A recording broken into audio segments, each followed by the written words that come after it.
Space whales? Nope, rather deal with devils. Chapter 25, Fan Fiction by Azazyel. My soul was all but reborn with my wish. I wasn't at all connected to the Nasuverse Root that held the knowledge of all things, and thus had the root sending the information on how to kill all things, like Void-Shiki was. No, the knowledge of things of which I desired to kill was born of my own CYOA conceptual abilities that protected my mind and soul from imploding from the information overload of everything I saw. As my now blue and purple ringed eyes opened, I saw the truth of the world.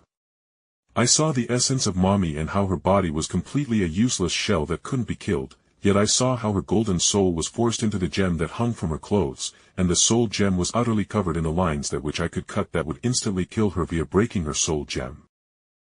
His eyes. Madoka whispered, and then, attracted to her voice, I looked towards her, and then I felt my eyes strain. I saw with the assistance of my magical CYOA perks just how fucking massive the entity that was the incubator race was. For to kill QB, with their hive mind, was to kill all incubators. And I had no doubt that his race would die so easily. The mystic eyes of death perception, in Void-Shiki's form, were very dangerous things. They allowed me to see glowing lines across all things, and should I cut them with anything from a sword, or knife, to a fingernail, the line would break, and the object, person, magic, or even concepts would be killed. By killed, I meant that the manifestation would be instantly shattered and that a soul or driving force of what I killed would also be extinguished. Already I could see through QB and I wouldn't be able to kill him, as I saw beyond just that singular QB, were countless others all formed of the hive mind, and to kill them, I would need to travel along a cut through the connection they shared and kill their hive mind. So a new QB wouldn't be just teleported back here onto Earth. What are you, Jake Barris? QB said with something that almost approached annoyance in his tone, as I broke into giggles as I realized something. The literal concept of hell had my soul bound up in their contracts for my CYOA perks. Due to that, I physically wasn't capable of selling my soul to QB. I fucking scammed the rat. I mentally howled with laughter that had me holding back terrible snorting giggles. Why do you not have a soul gem? He demanded, and I shrugged.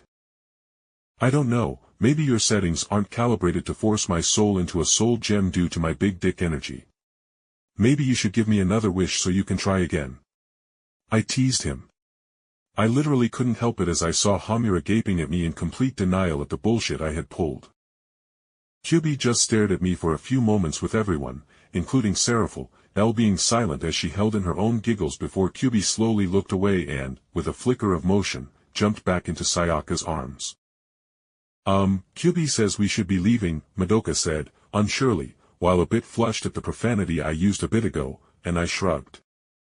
Alright, have fun, don't wish for anything stupid like healing a single person when you can wish to have a power in which you control to heal anyone you want to or something.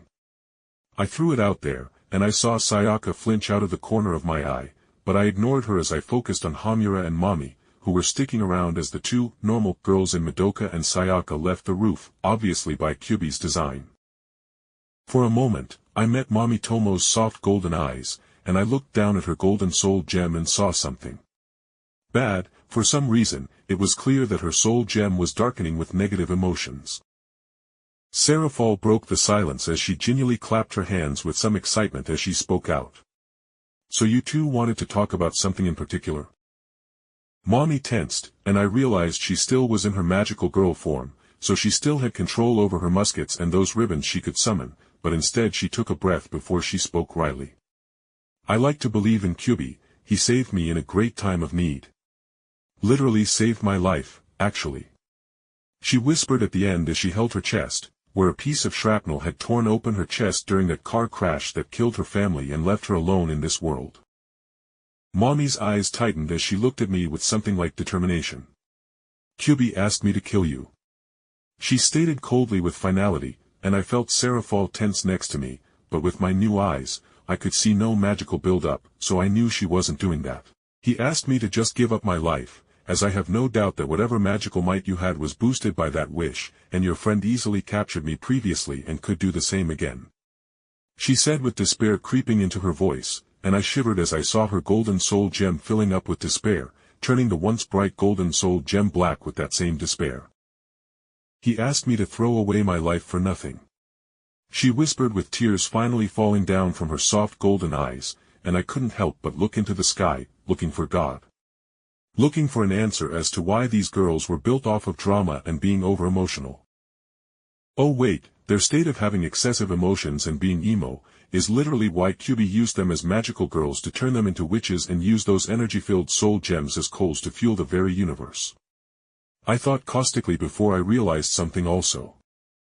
I could feel my seal of Solomon, the magical matrix that held chunks of souls within myself, was all but making grabby hands in desperation at Mommy's exposed soul gem. Ah, this is unfortunate, Hamura muttered as she herself saw how Mommy's soul gem was filling up with suffering, and Hamura took out a pistol from her spatial storage in her weird time clock thing on her arm, but I held up a hand. Wait. I have a cure. I said hurriedly, and Hamura froze, looking at me in denial as Mommy began shivering as her soul gem turned black at her mental shutdown at feeling betrayed by QB. I gave Seraphal a look, and she winked, giving me a thumbs up while I rolled my eyes at how Seraphal was being a goober as she snapped her fingers, forming a pyramid of ice that surrounded me and Mommy that cut off the view of anyone that came up, and especially Hamura as I approached Mommy. We both came here for multiple reasons. I came here for a wish for the most part. Seraphal came to kidnap Madoka, Sayaka, and most of all, beyond anything else she wanted Hamura. In terms of binding girls of this world with my seal of Solomon. Mommy Tomo was my fetish, honestly, big-titted demure girls who were very needy. And she had bigger tits than Seraphal did, for God's sake.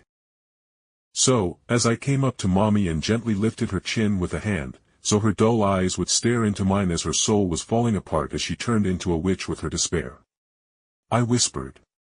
If you need a light to survive in life, I can be yours. And in turn, you shall be mine. I said softly, and then I dipped my head down to kiss her with her large breasts pushing into my chest as I let go of her chin, and my free hand wrapped around her soul gem, and my seal of Solomon flooded that gem that held Mommy Tomo's soul. Typically, in order to bind a woman or really any living being, I would need to have intercourse with them and stain the interior of their body with my seed, which would carry the hook for the seal of Solomon that would absorb a chunk of their soul to attach within my body to bind them to me forevermore. But magical girls of this world literally fucking carried their bare souls, only protected basically by a thin layer of glass outside their bodies. Her soul was literally mine within 5 seconds of making out with her, moaning out loudly, creaming her panties with her moan turning into a scream of pleasure she sent into my mouth within moments. As the seal of Solomon went beyond binding a small part of her soul and literally just bound her entire soul.